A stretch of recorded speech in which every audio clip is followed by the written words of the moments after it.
మత్తయి సువార్త 16వ అధ్యాయము 18వ వచనం. మరియు నీవు పేతురువు, ఈ బండ మీద నా సంఘమును కట్టుదును, పాతాళలోక ద్వారములు దాని ఎదుట నిలువనేరవని నేను నీతో చెప్పుచున్నాను. యేసుక్రీస్తు వారు తెలియపరిచినటువంటి మాట, మందిరమును గురించినటువంటి మాట, నీవు పేతురువు, ఈ బండ మీద నా సంఘాన్ని కట్టుతాను అని. యేసుక్రీస్తు వారి యొక్క ఉద్దేశాన్ని, ఈ యొక్క తండ్రి యొక్క చిత్తాన్ని మనం గ్రహించాలి.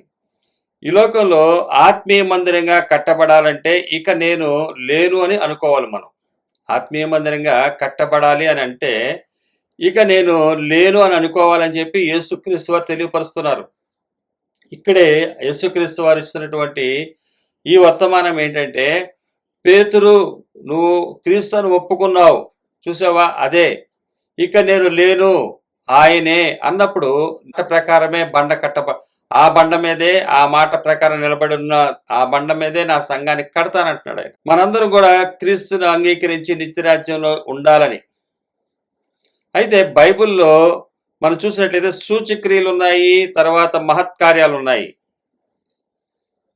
ఆదాము గారి నుంచి నోవాహు గారి దినాల వరకు కూడా సూచక్రియలు అంటే అవి ఒక సైన్స్, సంకేతాలు ఉన్నాయి, సూచక్రియలు ఉన్నాయి. అయితే ధర్మశాస్త్ర కాలం వచ్చేసరికి మహత్కార్యాలు అంటే వండర్స్, ఇవన్నీ కూడా ఉన్నాయి బైబిల్లో. కానీ ప్రాముఖ్యమైనది ఏంటంటే, యేసుక్రీస్తు వారు అద్భుతాలు కూడా చేశారు. వీటన్నిటికన్నా ప్రాముఖ్యం ఏంటంటే మన ఆత్మ రక్షించబడటం.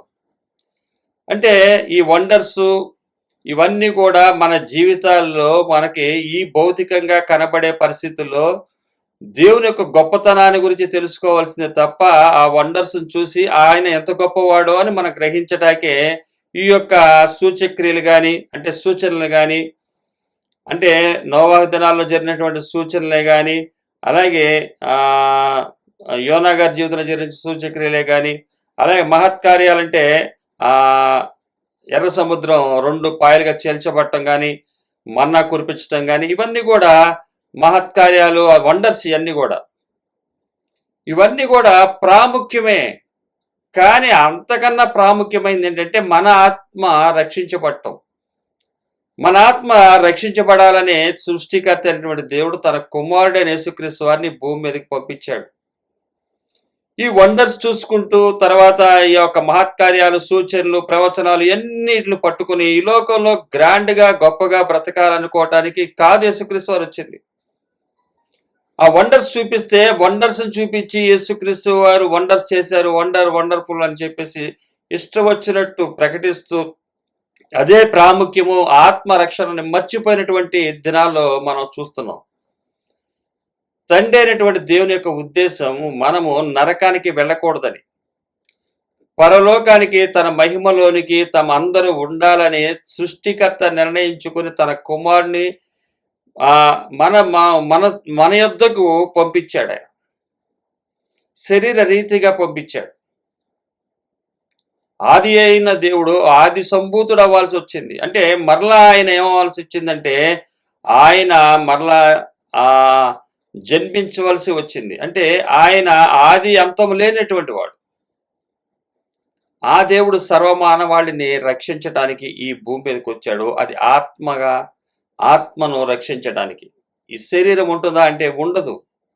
ఆయన ఇవ్వబోయే క్రొత్త శరీరాన్ని ధరించుకోబోతున్నాము. ఇది బైబిల్ తెలియపరుస్తున్నటువంటి విషయాలు. కానీ నేడు దుర్బోధలు ఏం జరుగుతున్నాయంటే, దేవుని యొక్క మందిరం అంటే యెరూషలేములో ఉన్న మందిరం, అది ఇవ్వబడింది యూదులకి. వారి కాలాన్ని ముగించేశాడు యేసుక్రీస్తు వారు. అన్యజనుల కాలంలో అన్యజనులు దేవుని యొక్క ప్రణాళికలోనికి రావటం జరిగింది. వచ్చినటువంటి అన్యజనులకు వినపడవలసినటువంటి సువార్త, ఆయన రక్షణ, విమోచన, ఆయన శిలువ మరణ, పునరుద్ధానాల గురించినటువంటిది. ఇప్పుడు మనకి ఇవ్వబడినటువంటి ఈ నడక, వారికి ఇశ్రాయేలు ప్రజలకు ఐగుప్తు నుంచి కానాను ప్రయాణం ఉంది. వారికి కానానులో వారు ఏ విధంగా నివసించాలి, జీవించాలన్నది వారికి రూల్స్ ఉన్నాయి. క్రొత్త నిబంధన విశ్వాసాలకు ఉన్నాయి, ఆజ్ఞలు ఉన్నాయి, కండిషన్స్ ఉన్నాయి. ఇవన్నీ కూడా చేస్తే దేవుడు తన రాజ్యంలో ఉంచుకుంటానంటున్నాడు. తనతో పాటు తన సింహాసనంలో ప్రక్కన కూర్చుండి పెట్టుకుంటానంటున్నాడు. అంతేగాని నువ్వు నమ్ముకున్న వెంటనే నీకు లేని ఆస్తులు ఇస్తానని చెప్పి, బంగ్లాలు ఇస్తానని చెప్పి, తర్వాత కార్లు ఇస్తానని చెప్పు, లేకపోతే నీకు గవర్నమెంట్ ఉద్యోగాలు ఇస్తానో, లేకపోతే పెద్ద పెద్ద అంటే పోస్టులు, అంటే రాజకీయంగా చూసినట్లయితే గొప్ప పోస్టులు ఇస్తానని చెప్పి దేవుడి ఉద్దేశం కాదది. ఈ మాటలు అన్యజనులకి వెరితనంగా ఉండొచ్చు, కానీ క్రైస్తవులకే నమ్మలేనటువంటి రోజులుగా మార్చేసింది అపవాది. అపవాది తంత్రాల్లో ఇదొక పెద్ద తంత్రం అన్నమాట.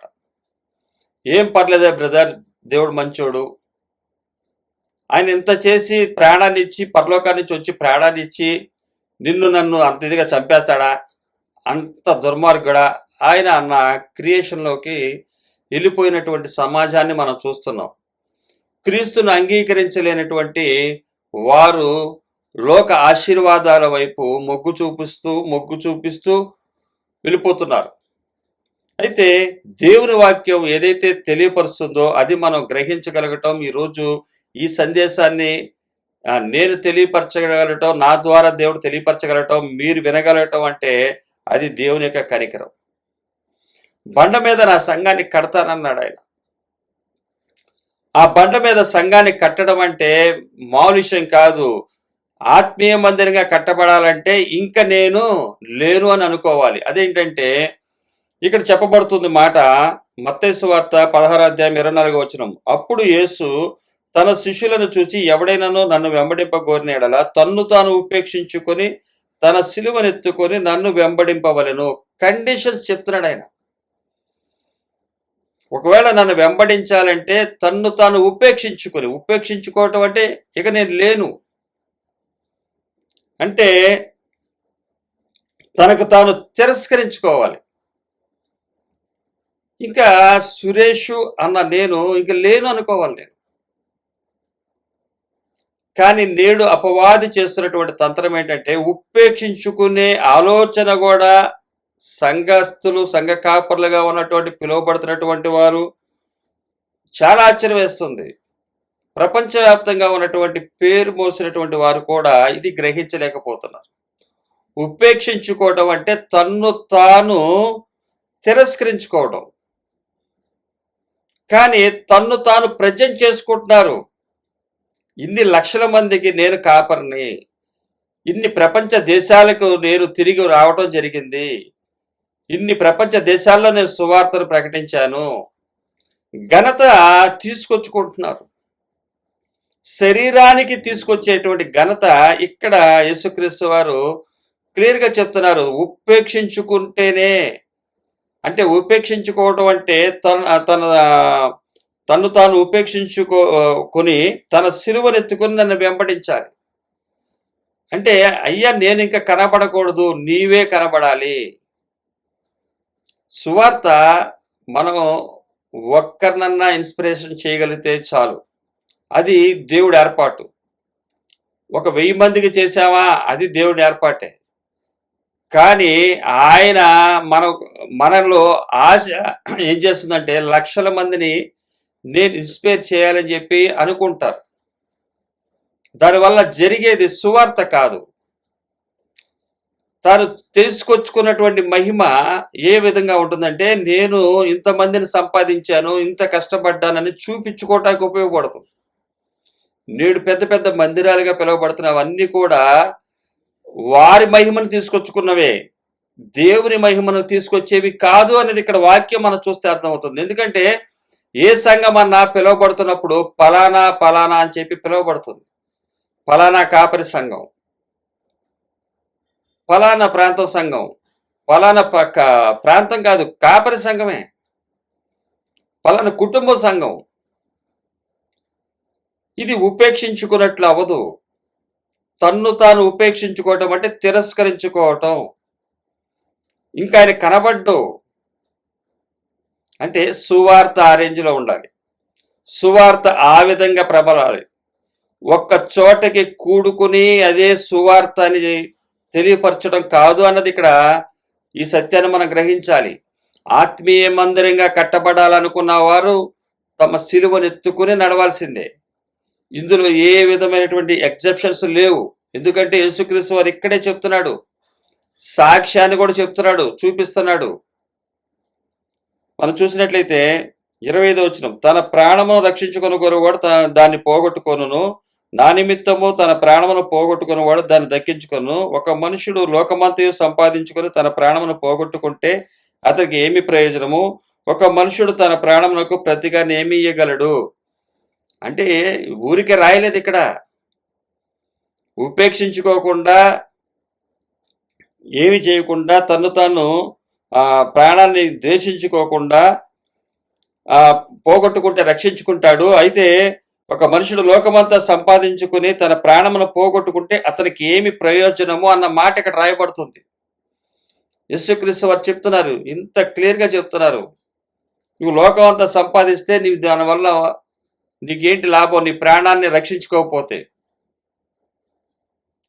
అందుకని ఆయన అంటున్నాడు, మనుష్య కుమారుడు తన మహిమలో గలవాడే దూతలతో కూడా రాబోచున్నాడు. అప్పుడు ఆయన ఎవని క్రియలు చొప్పున వానికి ప్రతిఫలం ఇచ్చును.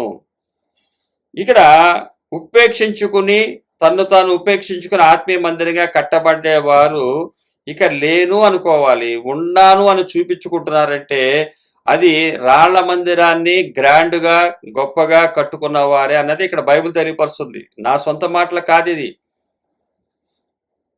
తన్ను తాను ఉపేక్షించుకున్నవాడైతే దేవుని ఆత్మీయ మందిరంగా కట్టబడేవాడిగా ఉండి లోకంలో నేను లేను అన్నట్టు అనిపించుకుంటాడు. ఇప్పుడు డబ్బు ఉన్నవాడు ఏమంటాడు? వాడు ఉన్నవాడు. ఇప్పుడు ముఖేష్ అంబానీ ఎలా తెలుసు మనకి? ఉన్నవాడనని నిరూపించుకుంటున్నాడు. అతను ఉన్నవాడనని నిరూపించుకుంటే భారతదేశంలో ఎవర్రా అంటే ముఖేష్ అంబానీ అంటారు. ఎందుకని? అతను ఉపేక్షించుకున్నాడు కాదు, తను తాను ఏం చేస్తున్నాడు? తనకు తాను ఏం చేస్తున్నాడంటే తిరస్కరించుకోవట్లా, గణపరుచుకుంటున్నాడు. ఇంత సంపాదపరుడు నేను అని గణపరుచుకుంటున్నాడు. ప్రాణాన్ని పోగొట్టుకుంటే ఏంటి లాభం? అలాగా క్రీస్తుని అంగీకరించి ముఖేష్ అంబానీలు అయిపోతే, అంత పెద్ద స్థానానికి వెళ్ళిపోతే మీ ప్రాణాన్ని పోగొట్టుకుంటే లాభం ఏంటి? ఒకటి గుర్తుపెట్టుకోండి. నేను ఇప్పుడు ఇక్కడ మీకు చెప్తున్నటువంటి మాటల్లో యేసుక్రీస్తు అంటున్న మాటలే ఇక్కడ నేను చెప్తున్న మాటల్లో, నా మాటలు మీరు అబద్ధమైతే నేను ఒక మాట చెప్తున్నా వినండి అన్నది సంకేతం ఇక్కడ కనబడుతుంది. 28వ వచనం, 16వ అధ్యాయం 28వ వచనంలో చూసినట్లయితే, ఇక్కడ నిలిచి ఉన్న వారిలో కొందరు మనుష్య కుమారుడు తన రాజ్యముతో వచ్చుట చూచు వరకు మరణము రుచి చూడరని నిశ్చయంగా మీతో చెప్పుచున్నాను. అంటే ఇప్పుడు నేను ఇక్కడ చెప్తున్న మాటలు మీరు తిరస్కరించుకోకుండా ఆత్మీయ మందిరంగా కట్టబడలేరు. మిమ్మల్ని మీరు గణపరుచుకుంటే కట్టుకునేది మందిరం అనుకుంటే పొరపాటు. తను తాను ఉపేక్షించుకొని తన సిలువను ఎత్తుకొని నడవాల్సిందే. తన ప్రాణాన్ని రక్షించుకోవాలనుకుంటే పోగొట్టుకుంటాడు, నా కొరకు పోగొట్టుకుంటే రక్షించుకుంటాడు. ఒకడు లోకమంతా సంపాదిస్తే దానికి వచ్చే లాభం ఏంటి అంటున్నాడు. అలాగే ప్రతి వాని క్రియలు చొప్పున ఫలాన్ని తీసుకొస్తారంటున్నాడు. అలాగే ఈ మాటలు చెప్తున్నటువంటి యేసుక్రీస్తు వారు మీకు అంత అనుమానంగా ఉంటే ఇప్పుడు షార్ట్ టైంలో నేను ఒక పని చేయబోతున్నాను. మనిషి కుమారుడు తన దూతలతోటి ప్రత్యక్షమవుతాడు, చూస్తారని చెప్తున్నాడు ఆయన. ఇక్కడ నిలిచిన వారిలో కొందరు మనిషి కుమారుడు తన రాజ్యంతో వచ్చిన చూచు వరకు మరణము రుచి చూడరని నిశ్చయంగా మీతో చెప్పుచున్నాను అంటున్నాడు. అంటే కరెక్ట్గా ఇక్కడ నిల్చున్న వారంటే అందరు కాదు, కొందరు.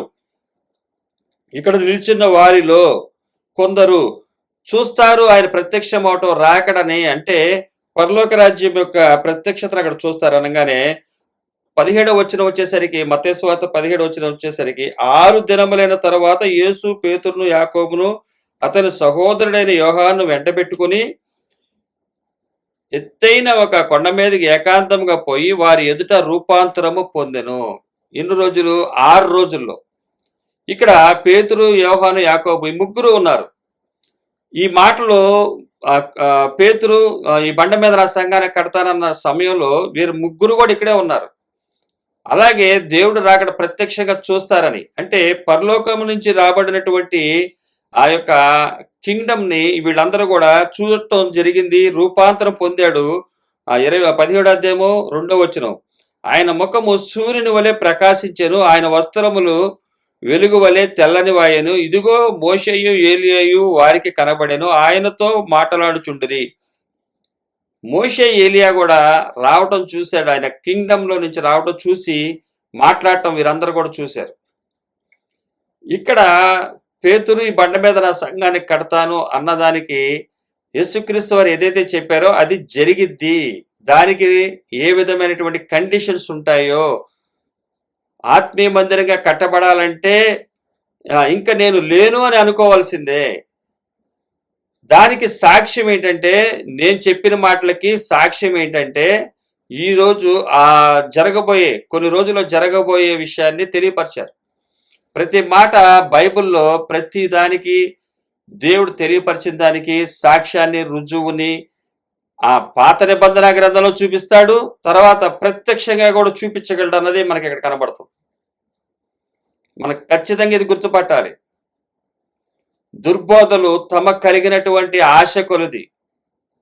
ప్రతి మానవుడు పుట్టుకతోనే విపరీతమైనటువంటి ఆలోచన కలిగి, విపరీతమైనటువంటి కోరికలతోటి, అపవాది పుట్టించే తంత్రాలతోటి, అబద్ధాలతోటి పెరిగి లోకంలో దేవుని ఎరుగక, దేవుణ్ణి తెలుసుకొనక, రక్తమాంసాల్లో జరుగుతున్నటువంటి ఇచ్చల్ని, కోరికలను నెరవేర్చుకోవటానికి ప్రేరేపింపబడుతూ ఉంటారు, రేపబడుతూ ఉంటారు. ఇటువంటి వారు, రేపబడుతున్నటువంటి వారు మనుషులను తప్పుదోవ పట్టిస్తుంటారు. వారికి కలిగినటువంటి ఇచ్చల చేత, ఆశల చేత రేపబడుతుంటారు. వాటి ద్వారా వారు ఏంటంటే దేవుని నమ్ముకున్నా కూడా, విశ్వసించినా కూడా ఏమనిపిస్తుంది అంటే, వారి కోరికలను ఈ విధంగా తీర్చుకోవటానికి ప్రయత్నం చేస్తుంటారు. దేవుని వాక్యాన్ని ఎదురుగా ఉంచుకుని కూడా దాన్ని గ్రహించలేనటువంటి స్థితి ఈ అబద్ధ ధనానికి బాగా ఉంది. ఈ అబద్ధ శరీరానికి వాటి మీద ఆకర్షణ శక్తి ఎక్కువ ఉంటుంది.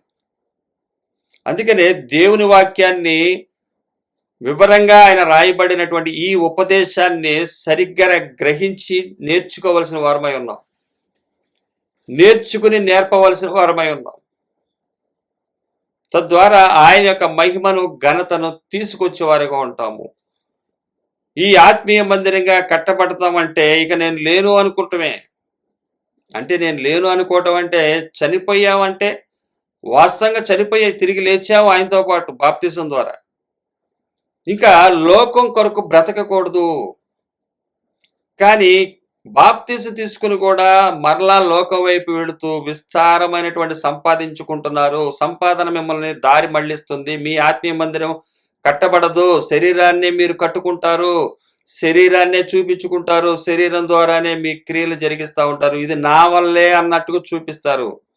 కాదు, నా వల్ల కాదు, అంత దేవుడి కృప అంటారు. మళ్ళీ పైగా దేవుడి కృప అది ఎలాగవుతుంది? ఇక్కడ చెప్తున్న వాక్యాన్ని మీరు గుర్తుపట్టండి. అంత పెద్ద మందిరాలు ఇవ్వటం దేవుడి కృప అని ఈ సందర్భాన్ని బట్టి మీరేమైనా విశ్వసించగలరా? పెద్ద మందిరాల వల్ల వస్తుంది ఎవరికి నేము? ఎవరికి వస్తుంది ఆ పేరు? ఇక్కడ నేనన్నవాడే లేనప్పుడు, ఆత్మీయ మందిరంగా కట్టబడుతున్నప్పుడు నేనన్నవాడే లేనప్పుడు ఎలాగా ఈ మహిమను తెచ్చుకోగలుగుతున్నారు? గుర్తుపట్టాలని చెప్పి దేవుడు తన పరిశుద్ధాత్మ ద్వారా వివరంగా రాయించారు. యేసుక్రీస్తు వారి మాటలు భద్రపరచబడి ఉంది. ఈరోజు మనందరి చేతులు ఇవ్వబడిన దైవ గ్రంథాన్ని మీరు చూసినట్లయితే మనకు అర్థమవుతుంది. మన ఆత్మను రక్షించుకునేవారుగా ఉండాలన్నదే క్రైస్తవ్యాన్ని మనం స్వీకరించింది. ఆత్మను పోగొట్టుకుంటే ప్రయోజనం లేదు.